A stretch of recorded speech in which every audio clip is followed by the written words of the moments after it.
Welcome to वीकेजी fusion और मैं हूं वीरेंद्र गुप्ता।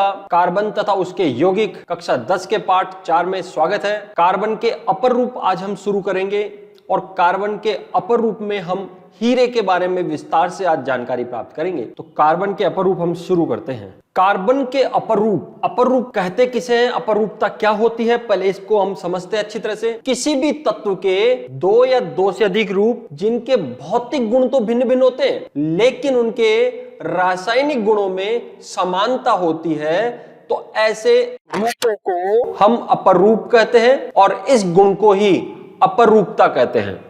इसका एक उदाहरण हम सिंपल सा कार्बन के अपर रूप में ही समझने का प्रयास करें। देखो, कोयला होता है, आप सब जानते हैं, कोयला मतलब कार्बन। हीरा भी होता है, that is means also carbon.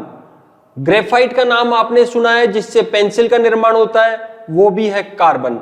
आप इन्हीं में देख लीजिए, ये सब की बेसिक स्ट्रक्चर कार्बन की है, यानी तत्व तो इनमें कार्बन ही है लेकिन कार्बन के ही अलग अलग रूप हमारे को दिखाई दे रहे हैं। अब इनके भौतिक गुण अलग अलग होते हैं। हीरे की संरचना आप देखते हो अलग प्रकार की होती है, ट्रांसपेरेंट होता है, चमकीला होता है, बहुत अधिक कठोर होता है। लेकिन वहीं आप ग्रेफाइट को देखेंगे तो एक काले रंग का होता है और बहुत सॉफ्ट प्रकार का होता है। तो भौतिक गुणों में भिन्नता होती है, लेकिन जब इनमें से किसी को भी जलाया जाता है, जलाने पर ये सब ऑक्सीजन से क्रिया करके और फाइनली बनाते हैं कार्बन डाइऑक्साइड। इसका मतलब इन सबके रासायनिक गुण समान होते हैं। तो ऐसे तत्वों को हम बोलते हैं अपर रूप और इस गुण को कहा जाता है अपर रूपता। यह अपर रूपता कार्बन में ही नहीं पाई जाती है, और भी कई तत्वों में पाई जाती है। जैसे ऑक्सीजन में ही हम देख लें, ऑक्सीजन में ही दो अपर रूप मिलते हैं, एक O2 और एक O3। एक ऑक्सीजन अणु है और एक कहलाता है ओजोन।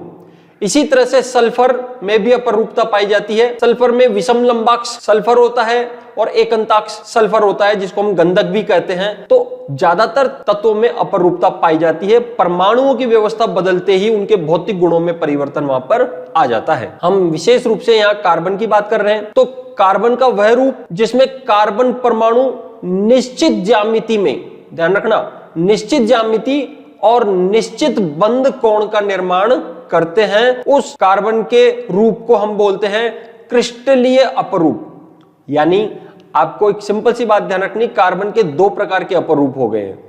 एक अपर रूप होता है क्रिस्टलीय और एक अपर रूप होता है अक्रिस्टलीय। अब क्रिस्टलीय क्या होता है, अक्रिस्टलीय क्या होता है, यह आपको ध्यान में रखना है। यदि परमाणु निश्चित ज्यामिति में होते हैं, उनके मध्य निश्चित बंध कोण होता है, उनकी निश्चित संरचना होती है, तो उस रूप को क्रिस्टलीय रूप कहा जाता है। और यदि कोई निश्चित ज्यामिति संरचना नहीं होती है, बंध कोण निश्चित नहीं होता है, तो उस रूप को कहा जाता है अक्रिस्टलीय रूप। कार्बन के इन दोनों रूपों के बारे में हमारे को पढ़ना है। हम एक बार इसका वर्गीकरण देख लेते हैं। तो कार्बन के अपर रूपों को वर्गीकृत कर रहे हैं हम दो भागों में। पहला है क्रिस्टलीय रूप, जो कि अभी हमने देखा, और अक्रिस्टलीय रूप। अब क्रिस्टलीय रूप के उदाहरण क्या है? क्रिस्टलीय रूप का सबसे पहले उदाहरण है हमारे पास हीरा। आप हीरे को जानते हैं, हीरा अत्यंत महत्वपूर्ण है। हीरे की ज्वेलरियां बनाई जाती है, हीरे से ग्लास को काटा जाता है, हीरे से चट्टानों को काटा जाता है। फोनोग्राम की सुई में भी हीरे का ही उपयोग, बहुत अधिक उपयोग है इसके। तो हीरा एक यह क्रिस्टलीय अपरूप हो गया इसका। यदि हम दूसरे अपरूप की बात करें तो दूसरा अपरूप होता है ग्रेफाइट। ग्रेफाइट आप सबने देख रखा है, पेंसिल बनाने में मुख्यतः ग्रेफाइट का उपयोग होता है। काले रंग का होता है। जब इसको पीसकर चूर्ण में बदल दिया जाता है तो बहुत ही सॉफ्ट प्रकृति का होता है, और सॉफ्ट होने के कारण इसको हम बड़ी बड़ी मशीनों में स्नेहक के रूप में भी उपयोग करते हैं। तीसरा इसका उदाहरण है फुलरीन। देखो, फुलरीन सबसे ज्यादा फैसिनेटिंग, सबसे ज्यादा आकर्षित करने वाला स्वरूप है कार्बन का, जिसकी संरचना एक फुटबॉल के समान होती है, और फुटबॉल के समान होने के कारण इसको बकी बॉल भी कहा जाता है। और बकमिंस्टर फूलर, डोम बनाने वाले, गुंबद बनाने वाले बहुत बड़े आर्किटेक्ट थे, वो इसी प्रकार के गुंबद बनाते थे जिस प्रकार की संरचना फुलरीन की है। इसीलिए उनके सम्मान में इस संरचना को बकमिंस्टर फुलरीन भी कहा जाता है। इसके बाद हम बात करते हैं इसके अक्रिस्टलीय अपरूपों की। अब देखिए, अक्रिस्टलीय अपरूपों में कोई विशेष ज्यामिति, कोई विशेष संरचना, कोई विशेष कोण नहीं होता है। अक्रिस्टलीय अपरूपों में हम देखें, काजल सबसे पहले इसका उदाहरण है। आंखों में डालने वाला काजल हम घर में भी बना लेते हैं, सुरमे के रूप में यह बाजार में भी प्राप्त होता है। काजल कार्बन का एक अक्रिस्टलीय अपर रूप होता है। इसके बाद हम बात करें तो कोयला जलाने के काम आता है और एनर्जी प्राप्त करने का एक बहुत अच्छा स्रोत है। और ज्यादातर अभी वर्तमान में जो विद्युत बनाने वाले कारखाने हैं, थर्मल पावर प्लांट जिनको कहते हैं, वो कोयले से ही संचालित होते हैं। इसके अलावा चारकोल, देखो चारकोल और कोयले में अंतर है। कोयला ज्यादा गहरा काला होता है जबकि चारकोल बहुत हल्का रंग का होता है, भूरे रंग का होता है, गहरा काला नहीं होता है। तो चारकोल भी दो प्रकार के होते हैं अपने, एक कास्ट चारकोल और एक जानतव चारकोल। अब कास्ट मतलब लकड़ी को जलाकर जो चारकोल हम बनाते हैं वो कास्ट चारकोल कहलाता है। जैसे ये आपके सामने उदाहरण कास्ट चारकोल का ही है। इसी प्रकार से यदि जंतुओं की हड्डियों को जलाया जाता है तो जंतुओं की हड्डियों के जलने से भी कोयले जैसा पदार्थ बनता है, उसको कहा जाता है जानतव चारकोल। तो ये जानतव चारकोल का उदाहरण है। और इसके अलावा गैस कार्बन, यानी कार्बन गैस रूप में जब होती है तो वो भी अक्रिस्टलीय अपर रूप का ही एक उदाहरण है। तो इस तरह से ये कार्बन के अपर रूप हो गए हैं, आपको इनके नाम अच्छी तरह से ध्यान में रखने हैं। अब हम आज विशेष रूप से बात करेंगे हीरे के बारे में। हीरा है सदा के लिए, आपने एड बहुत देखा होगा। तो हीरे की संरचना कैसी होती है उसके बारे में हम जानकारी प्राप्त करते हैं। और हाँ, हीरे से संबंधित दो प्रश्न अत्यंत महत्वपूर्ण है जो अक्सर एग्जाम में पूछ लिए जाते हैं। सबसे पहला प्रश्न कि हीरा अत्यधिक कठोर होता है क्यों, और दूसरा प्रश्न होता है कि हीरा विद्युत का कुचालक होता है क्यों। ये दो सवाल अक्सर एग्जाम में पूछ लिए जाते हैं। इन दोनों सवालों के जवाब आज आपको यहां पर मिलने वाले हैं। सबसे पहले बात करते हैं इसकी कठोरता की, कि ये इतना अधिक कठोर क्यों होता है। इसकी कठोरता इसकी संरचना में छुपी हुई है बच्चों। इसकी संरचना इस प्रकार की होती है कि बहुत अधिक कठोर हो जाता है। सबसे पहले हीरे की संरचना यदि हम देखें तो हीरा इस प्रकार से आप देख सकते हैं कि प्रत्येक कार्बन 4 अन्य कार्बन के साथ जुड़ा हुआ रहता है और इस तरह से एक लंबी लंबी संरचना ये बना लेता है और बिल्कुल सटीक तरीके से परमाणु एक निश्चित तरीके से यहां पर जुड़े हुए हैं, निश्चित कोण पर जुड़े हुए हैं, इनकी एक निश्चित ज्यामिति है, इसीलिए क्रिस्टलीय रूप कहलाता है। तो ये हीरे की संरचना होती है। यदि हम देखें तो हीरे में प्रत्येक कार्बन परमाणु 4 अन्य कार्बन परमाणुओं के साथ सहसंयोजक बंध का निर्माण कर लेता है।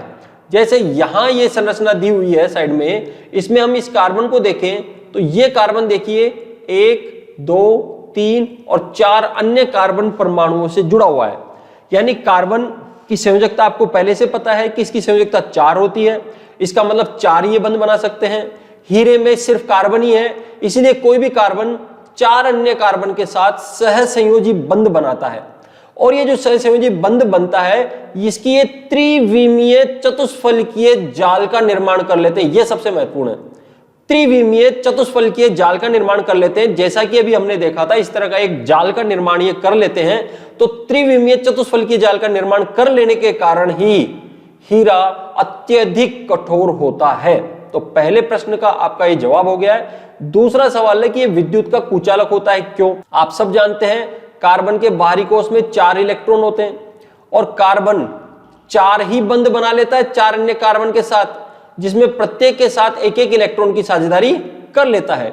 यानी आप यहां देखिए एक कार्बन के 4 इलेक्ट्रॉन होते हैं और चारों इलेक्ट्रॉन साझेदारी में भाग ले रहे हैं। इसका मतलब इसमें कोई भी मुक्त इलेक्ट्रॉन नहीं है, और जब मुक्त इलेक्ट्रॉन नहीं है तो इसीलिए ये होता है विद्युत का कुचालक, क्योंकि मुक्त इलेक्ट्रॉनों के कारण ही कोई भी पदार्थ चालकता प्रदर्शित करता है।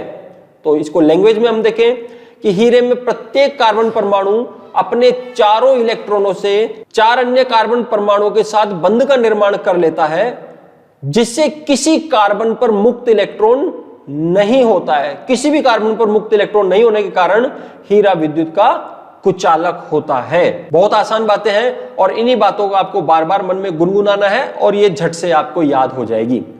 इसके अलावा कार्बन कार्बन के मध्य की दूरी जो होती है हीरे में वो 1.54 एंगस्ट्रॉम होती है। बच्चों आपको ये पता होना चाहिए कि 1 एंगस्ट्रॉम बराबर होता है 10⁻⁻10 मीटर। तो हीरे में प्रत्येक कार्बन परमाणु के बीच में 1.54 एंगस्ट्रॉम की डिस्टेंस होती है, या इसको कई बार 154 पिकोमीटर भी कह दिया जाता है, दोनों एक ही है। कार्बन का सबसे शुद्धतम रूप हीरा ही होता है, ध्यान रखना। और इसका गलनांक बहुत ज्यादा 3843 केल्विन होता है। इतने अधिक टेम्परेचर जब इसको दिया जाता है तब यह पिघलता है, इसीलिए इसका गलनांक होता है 3843 केल्विन। कोयले से ही हीरे का निर्माण होता है। अब कोयले से हीरे का निर्माण कैसे होता है? आपने छोटी क्लास में खूब पढ़ा होगा कि जिस प्रकार से पहले बहुत सारी वनस्पतियां, जीव जंतु जमीन के अंदर दब गए और सब कोयले में बदल गए, ऊपर से बहुत अधिक प्रेशर इसके ऊपर लगा और प्रेशर लगने से, दाब लगने से हीरे का निर्माण हुआ और हीरा पारदर्शी हो गया। ये एक बहुत लंबी प्रक्रिया है। ये ऐसा नहीं है कि हम 10 दिन में, 20 दिन में, 10-20 साल के अंदर बना दे। हजारों साल इस प्रक्रिया को होने में लगते हैं। तो कोयले की परतों पर चट्टानों का जब दाब पड़ा तो उससे हीरा हो गया आपका पारदर्शी। तो दाब पड़ने से हीरा पारदर्शी होता है। और शुद्ध कार्बन को उच्च दाब और उच्च ताप पर रखा जाता है तो हीरे का निर्माण हो जाता है। अब ये उच्च दाब और उच्च ताप तो भैया धरती के अंदर ही मिल सकता है। बहुत अधिक टेम्परेचर और प्रेशर की आवश्यकता होती है। तो धरती के अंदर जब ये दब जाते हैं तो ऊपर से बहुत अधिक दाब लगता है और धरती आपको पता है अंदर से अत्यंत गर्म है, इसीलिए उच्च ताप और दाब धरती के अंदर इसको मिला और जिससे कार्बन बदल गया हीरे के अंदर। तो इस तरह से कार्बन से ही हीरे का निर्माण हो जाता है। अब कार्बन के उपयोग की बात करें हम, सबसे पहला तो देखो कांच काटने में हीरे का उपयोग होता है। आपने कांच काटते हुए इस तरह से लोगों को देखा होगा, कांच काटने वाले के पास यह एक छोटा सा टूल होता है। इस टूल के बिल्कुल आगे की तरफ यहां पर एक छोटा सा डायमंड लगा रहता है बच्चों। जैसे वो इसके ऊपर एक तीर खींचता है, लाइन खींचता है, वो हीरा उस कांच को काट देता है। टक करते ही वो कांच वहां से अलग हो जाता है। दूसरा है चट्टानों एवं पत्थर काटने की मशीनें। ये बड़ी बड़ी मशीनें जो पत्थर काटने के लिए, चट्टाने काटने के लिए काम में लेते हैं, इनमें भी हीरे का ही उपयोग होता है क्योंकि हीरा अत्यंत कठोर है और ये कठोरतम वस्तुओं को भी काटने के काम में आता है। फोनोग्राम की सुई, फोनोग्राम आपने देखा होगा, पुराने जमाने में लोग बाग इस तरह के उपकरण से गाने सुनते थे। तो इसकी जो सुई होती है, इस सुई के नीडल पर यहां पर हीरा लगा रहता है और वो हीरा लगा रहता है, उसी से ये गाने चलने की आवाज इसके अंदर आती है। इसके अलावा सबसे महत्वपूर्ण उपयोग रत्न और आभूषण में है। आपने हीरे के बहुत सारे ज्वेलरी देखी होगी, आभूषण देखे होंगे। तो इस तरह से हीरा जो कार्बन का एक अपर रूप है, इसका एक टॉपिक यहीं समाप्त होता है। अगले टॉपिक में हम ग्रेफाइट की बात करेंगे और फिर फुलरिन की बात करेंगे। उम्मीद है आपको टॉपिक समझने में आया होगा। हमारे चैनल को लाइक और सब्सक्राइब जरूर करें और शेयर भी करें। Thank you.